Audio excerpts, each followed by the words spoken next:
आउज़ुबिल्लाहिमिनश्शैतानिर्रजीम बिस्मिल्लाहिर्रहमानिर्रहीम। अस्सलामुअलैकुम दोस्तों, वसीम राजपूत लालायस ऑनलाइन में हाज़िर खिदमत है। आज का जो टॉपिक है, एक दोस्त का इनबॉक्स में मैसेज आया था कि एक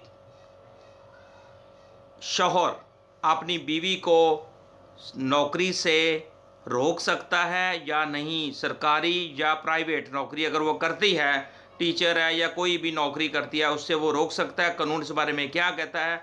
अगर वो नौकरी करती है तो बच्चों का जो खर्चा वगैरह नानो नफ़का, वो जो बच्चों का खर्चा वो बीवी की ज़िम्मेदारी होगी या हस्बैंड की ज़िम्मेदारी होगी। इस बारे में कानूनी राय क्या है? तो मेरे भाई, आपका सवाल का जो जवाब है इंशाल्लाह हम देंगे।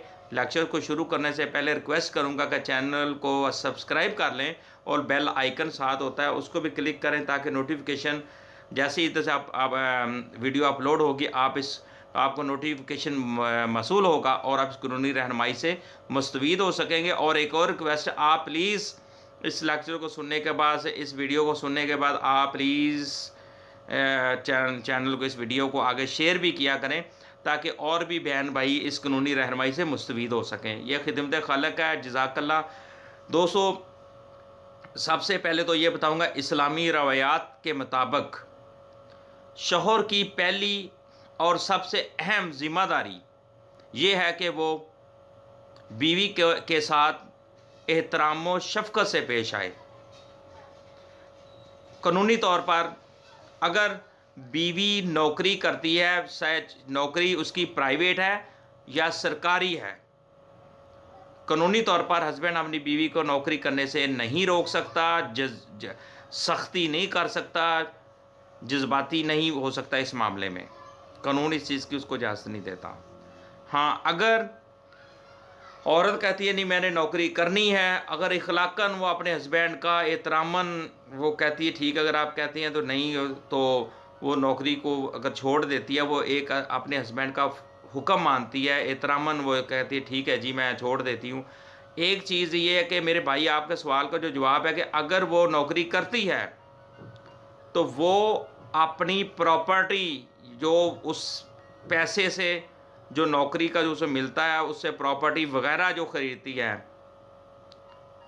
वो, और दूसरी चीज़ उसकी जो तनख्वाह है, जो उसकी पे है, वो उसकी मलकियत है, उसकी अपनी है।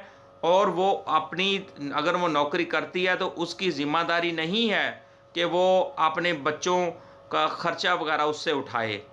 बच्चों के वो इखलाकन तौर पर अपने माँ है, बच्चों पे लगा सकती है, लेकिन कानूनी तौर पर वो बाउंड नहीं है बच्चों की ज़िम्मेदारी उनके ऊपर, उनके तलीम अखराजात वगैरह उठाने की। ये जो ज़िम्मेदारियाँ हैं, हमारा कानून ने ये बाप को दी हुई हैं। बच्चों का ख़र्चा, बच्चों की तालीम, बच्चों का कपड़ा, बच्चों का खाना पीना, मुकम्मल जो ज़िम्मेदारी है बच्चों की, वो सारी ज़िम्मेदारी बाप को दी गई है। और ये बाप की ज़िम्मेदारी है। माँ अगर नौकरी सरकारी करती है या प्राइवेट करती है, हस्बैंड ये नहीं कह सकता कि तुम तो नौकरी करते हो, अब तुम्हारी ज़िम्मेदारी है, मैं बच्चों का ख़र्चा वगैरह भी तुम उठाओ। इखलाकन वो बच्चों के ऊपर पैसा लगाती है, उसके अपने बच्चे हैं, उनका अपना ब्लड है, वो लगाए, वो कोई बात नहीं। लेकिन एक स्पेशली तौर पे अगर हस्बैंड उसको बाउंड कर देता है कि तुम कमाती हो, सारा पैसा बच्चों के ऊपर लगाओ, बच्चों की तलीमो तरबियत परवरिश सारी तुम्हारी ज़िम्मेदारी है। दोस्तों, कानून और हमारा इस्लाम ये नहीं कहता कि वो भी, ये सारी की सारी ज़िम्मेदारी मर्द की है और मर्द ही देगा। ये नहीं कहा गया कि वो ये ज़िम्मेदारी है औरत की चाहे नौकरी करे या ना करे। और मर्द का फ़र्ज़ है अपने बीवी बच्चों का जो ख़र्चा है, नानो नफ़का, वो सारा कुछ वो हस्बैंड, वो शौहर, बच्चों का बाप, उसकी ज़िम्मेदारी है।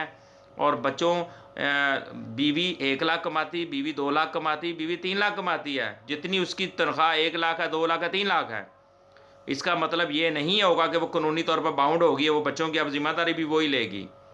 बच्चों की परवरिश ज़िम्मेदारी हस्बैंड के ऊपर डिपेंड करती है, और कानून भी यही कहता है कि वो और हाँ, कल को अगर वो हस्बैंड जो है औरत का वो उसका शौहर उसको ख़र्चा, उसके बच्चों को ख़र्चा नहीं देता, वो अपनी ज़िम्मेदारी से लापरवाही करता है, तो बीवी अदालत में जाकर अपने हस्बैंड के ख़िलाफ़ केस कर सकती है। बच्चों का नानो नफ़का अपना अपना अपना बच्चों का सभी का जो ख़र्चा नानो नफ़का ले सकती है।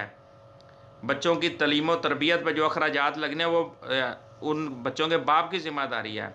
वो सारी डिमांड कर सकती है और उनकी ज़िम्मेदारी है, बाप की ज़िम्मेदारी है।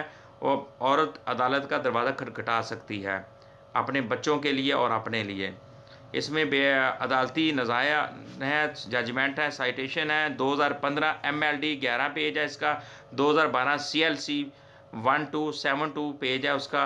इनमें क्लियर बताया गया है कि ये ज़िम्मेदारी जो है वो बाप की होती है और वही इस ज़िम्मेदारी को उठाएगा और वही बच्चों की परवरिश, ख़र्चा वगैरह, बच्चों की तालीम और तरबियत पर जो अखराजात करना वो बाप की ज़िम्मेदारी है, माँ की नहीं है। तो मेरे भाई आपका जो सवाल था उसका जवाब तो क्लियर हो गया कि कानूनी तौर पर, इखलाकी तौर पर और इस्लामी नुक्ता नज़र से ये सारी हमने डिस्कशन की। दोस्तों मुझे अपनी दुआओं में याद रखिएगा, जहाँ रहें सलामत रहें। अस्सलामु अलैकुम।